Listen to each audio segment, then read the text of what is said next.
పేదవాడి పక్షాన నిలబడతాం, ప్రజా గొంతుకై నినదిస్తాం. వాయిస్ ఆఫ్ వాయిస్లెస్, తెలుగువారి మనస్సాక్షి సాక్షి టీవీ.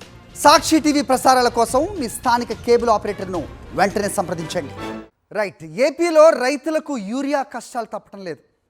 గత 5 సంవత్సరాల పాలనలో ఆర్బీకే వ్యవస్థ ఎంత పటిష్టంగా ఉండేది, రైతులకు అవసరమైనవి సరైన సమయంలో ఏ రకంగా అందేవి అనేది ప్రస్తుతం ఆంధ్రప్రదేశ్లో రైతులంతా కూడా చర్చించుకుంటున్నారు.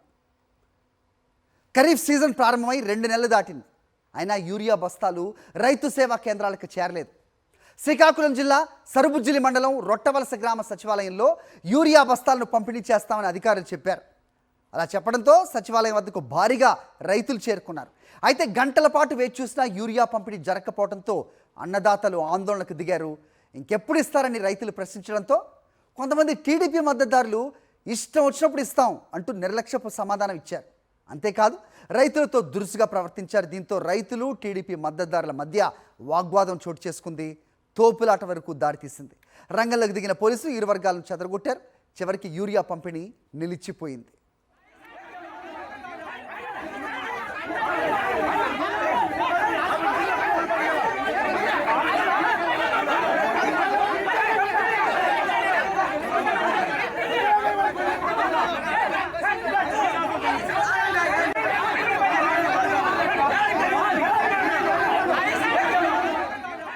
ప్రభుత్వ యంత్రాంగం ఎరువుల కొరత లేదని ప్రకటనలు గుప్పించినప్పటికీ క్షేత్రస్థాయిలో అది అమలు కావటం లేదు. కొన్ని చోట్ల యూరియా వచ్చినప్పటికీ టీడీపీ నేతలు బ్లాక్ మార్కెట్లో అమ్ముకుంటున్నారన్న ఆరోపణలు ఉన్నాయి. రైతు సేవా కేంద్రాలతో పాటు ఎరువులు గోదాంలో కూడా యూరియా లేకపోవడంతో శ్రీకాకుళం జిల్లాలో రైతులు తీవ్ర ఇబ్బందులు ఎదుర్కొంటున్నారు. అసలైన రైతులకు ఇవ్వకుండా యూరియాను బ్లాక్ మార్కెట్కి తరలిస్తున్నారని రైతులు ఆరోపిస్తున్నారు.